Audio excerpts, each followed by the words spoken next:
We're going to talk movies, and Tim Burton will be with us. Before that, let's take a look at one of the big films out in cinemas everywhere this weekend. We've waited long enough. It's finally here. It's Top Gun Maverick.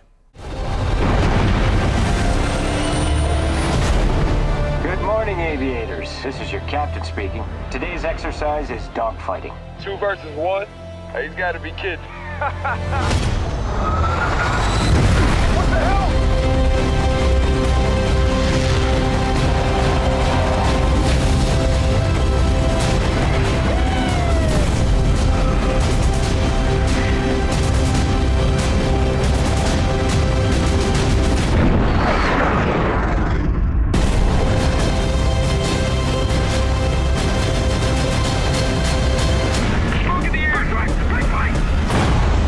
So there we go, Top Gun Maverick. It hits the cinemas everywhere this weekend. To tell us more about that and what else is happening in the world of movies, Tim Burton's here. That's cool. You should sit and do that for the rest of the interview now. Yeah. No, it'd probably be upsetting people's TV screens. Yes, Maverick, and I mean, I don't think anyone actually wore sunglasses quite as cool as him. Exactly. Tom Cruise, maybe Jack Nicholson has the edge. But Maverick has been a long time in the wings, pardon the pun. I mean, it was supposed to be out December 2020. You know, we know why that was pushed back.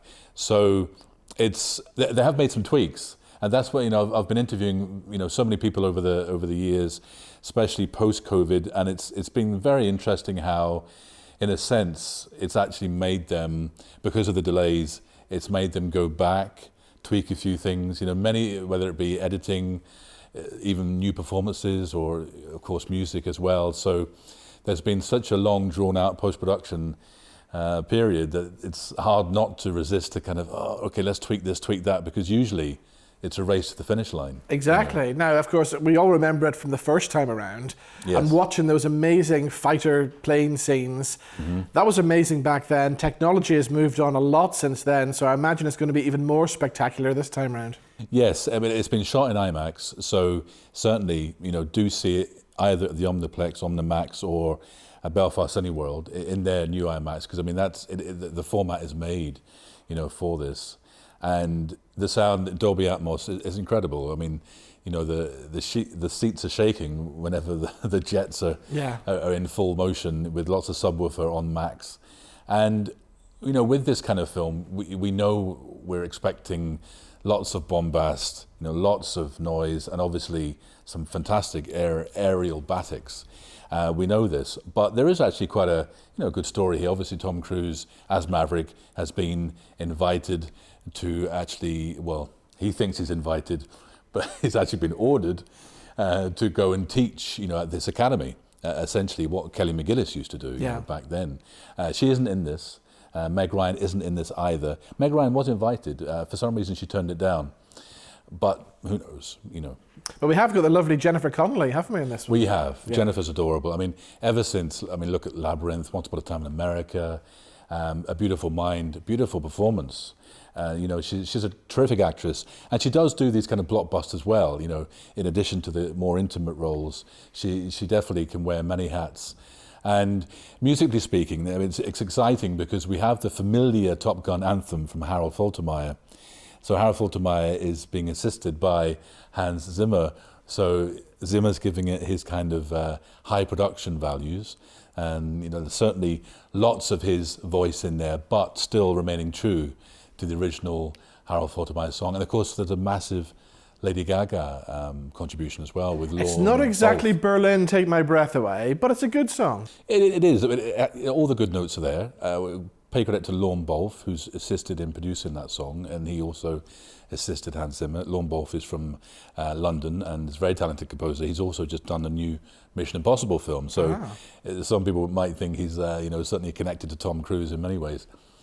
And when you think about the original soundtrack, you know, Danger Zone, you know, as well, of course, as you say, Berlin, Take My Breath Away.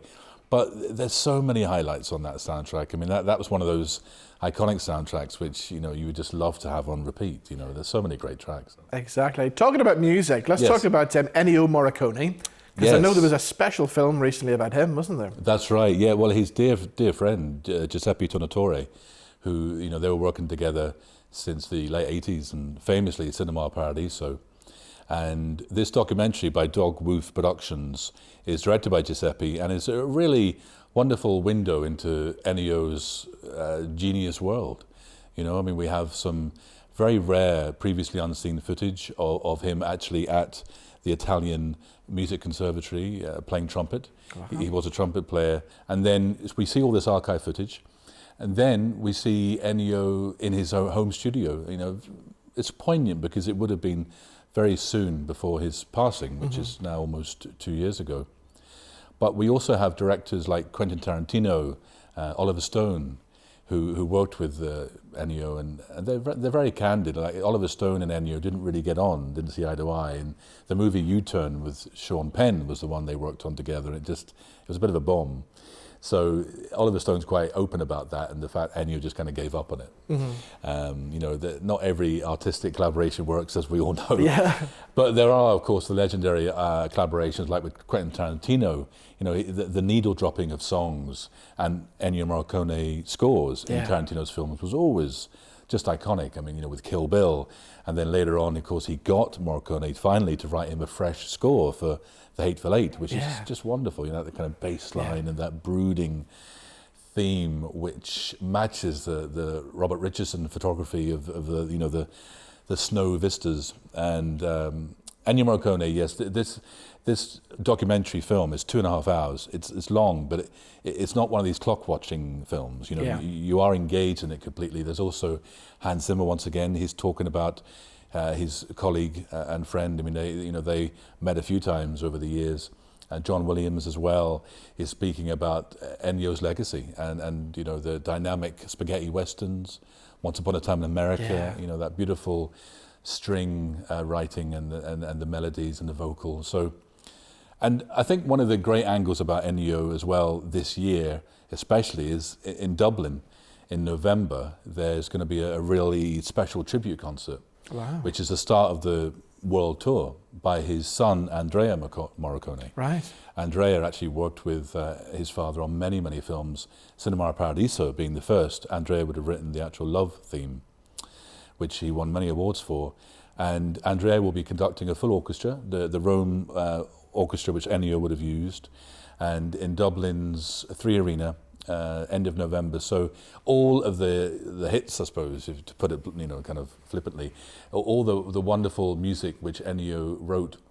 And some of us of a certain age will remember that Ennio came to Belfast. Were you there that night at the waterfront? I remember him coming. I wasn't there, but I remember the night, A wonderful night at the waterfront. I think it was 2007, 2008, as part of the Queen's Ulsterbank Festival, whenever it was Ulsterbank. And it was just a wonderful, wonderful tribute. And wonderful for him to actually be on our little corner of the world, on our shores. A legend like Ennio Morricone being in Belfast was quite a coup. I believe it wasn't cheap to bring him here, but we're not talking about that. It was a wonderful night. But yeah, it's something to, I think, really reflect on Ennio Morricone's legacy, and having his music celebrated in such a way in a live concert performance is just tremendous. Brilliant. Let's move on to the streaming platforms now, because I'm finding there's just too many of them, and my watch lists are just becoming overcrowded, and I don't know what to watch anymore. I'm getting anxiety thinking about what to watch next. I know, it really is hard to keep up track, isn't it? I mean, we've got Amazon Prime, we've got Disney Plus, we've got Netflix. We have got a new platform coming in June, Paramount. Now, Paramount have a massive catalogue of not just classic films, but great TV. Like sitcoms like Cheers, Taxi, and then Frasier in later years. You know, so many great ones. And Taxi's one that hasn't been seen probably since back then as well. You know, we've been watching the reruns of Cheers and Frasier for years now, but Taxi, everybody forgets about Taxi. Brilliant sitcom. Taxi was great, I mean, it was one of the first times we saw Christopher Lloyd, Danny DeVito, and the famous, of course, the comedian Andy Kaufman, Thank you, Andy Kaufman. good recovery there. I forgot his surname. Great Jim Carrey film. And Taxi was Gary Marshall's baby as well. You know, this fantastic writer. You know, and James Brooks as well, I think. So many great forces combined to make it a success. And many careers were launched thanks to Taxi. I think that's safe to say. But Paramount's going to be. I mean, there's going to be exclusive things. The Star Trek directors cut, Star Trek The Motion Picture Director's Cut, the brand new 4K remaster will be premiering on the Paramount channel. So if you subscribe to Sky, you'll get it exclusively as part of your package, which is brilliant, good. Yeah. That always helps, you know. And so that's Paramount, yeah. But as you say, there's so many. I mean, one of the things about Disney Plus, we're certainly looking forward to the latest Star Wars adventure. Oh yes, I mean we've just finished Boba Fett, and now we've got Obi-Wan coming, so it's exciting times. It is, and it's great to see Ewan McGregor back. You know, we don't have a different actor. Ewan McGregor, you know, he did get a bit of stick for trying to be too much like Alec Guinness, but I think, you know, the years have been kind to that performance because there's a lot of integrity in that performance. You know, he wasn't. I think sometimes he was just dealing with such a terrible script. Some of the stuff he came out with, like, seriously. You know, but George Lucas would admit himself he's not the best writer, and you know he's a great director. But the Ewan McGregor, yes, as Obi-Wan is perfect casting, and we have a brand new theme by John Williams, which is great. Wow. So Disney got him to write the actual theme, and then Natalie Holt and some of her assistants are going to be writing the episodic scores, you know, throughout the series. So, yes, big high hopes. I want every lowlife and bounty hunter to squeeze him.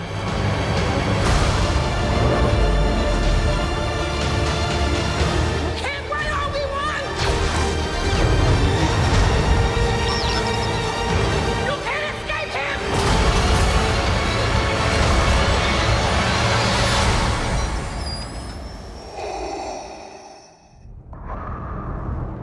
So what else have we got on the streaming platforms then? The Staircase is one you were talking about there. Oh yes, The Staircase is something you should definitely revisit on Netflix. It's been out actually since 2018, and it's based on a true story. Well, it is a true story. It's an actual documentary. This lady fell down the stairs. Her husband, you know, he was a famous novelist. He's phoning the police. He's all, you know, terribly upset. And then what ensues is this massive court case because the police and the district attorney are convinced that the husband pushed her down the stairs or, you know, bludgeoned her. It's an awful story. And it's very graphic. So there's autopsy scenes which are really quite intense. So if you're not familiar and if you don't like all that kind of thing, don't watch it. But it's as documentary filmmaking, it's very, very good. You know, as I said, these French directors came over because they saw the story in the paper and they thought, oh, this will make a good documentary. And indeed it does. I mean, there's about 14 episodes, so it's lengthy. You need to stick with it. And it's, you know, from the timeline of the late 90s through until only a few years ago, I think 2012. So that's on Netflix, which is, I suppose, a segue into what's showing. I think we're halfway through now. The Sky Atlantic, The Staircase, which is the dramatization of the documentary of the true story with Colin Firth and Toni Collette. Dad has been there for us always. Stop questioning everything. Just stop. I can't. Do you really think that Kathleen Peterson really knew who her husband was? Mr. Peterson! I think there are not many families like us. I'm tired all the time. I need help. We're not perfect, but we stick together. They called me a liar! Maybe we both are. And we love each other. I would watch the documentary first before seeing this dramatization. That's my advice. All right. You know, my 2 cents. And with Amazon Prime and Disney Plus, I think we should mention This Is Us. Yes. Now, season 6. This is the final ever season. It's been quite a journey, you know, with the family, from kids, adopted family, through until they have their own kids. You know, they're dealing with loss, they're dealing with love, dealing with births. It's one of the I think it's called, I suppose, the giveaways in the actual title. This Is Us it's very relatable. All of the characters are very human. We can relate to the relationships, the fallouts with family, and you know, with friends, and the loves lost, the loves gained. It's very well written.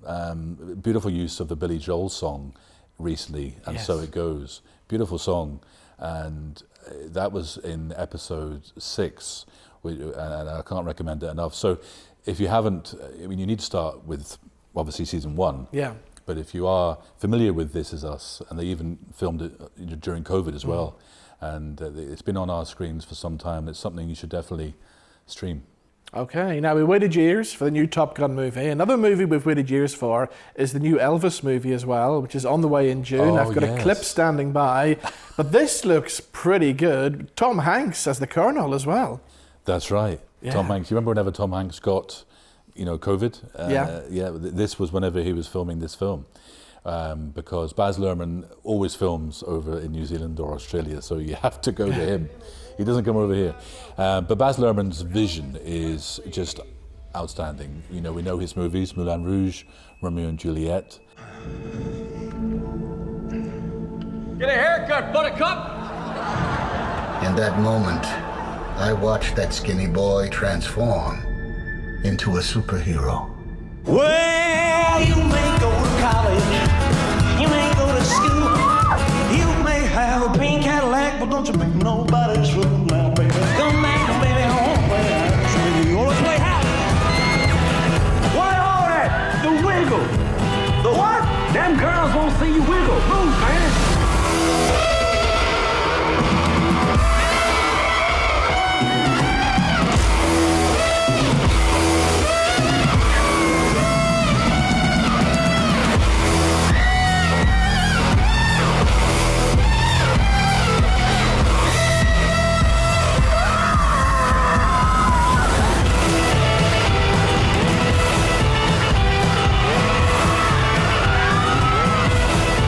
What were you thinking, Jimmy? I don't know what I'm thinking. Please, Lord, don't let him hurt my baby. Hurt him? Looks like they want to...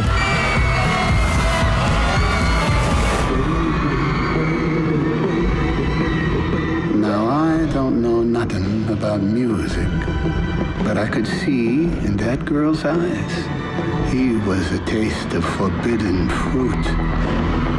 She could have eaten him alive. He was my destiny. What I love about his films is there's so much energy and passion, which whenever you hear him speak and see him interviewed, it's a no-brainer. You can see it there. It's instilled in him. And I think, Tom Hanks, yes, he plays Elvis's manager.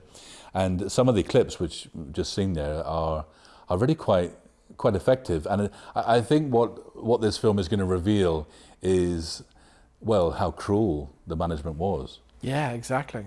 All right, so that comes out in June, so we look forward to that. But in the meantime, Tim Burden, thank you for joining us. Thanks, Robin, for the invite. Thank you.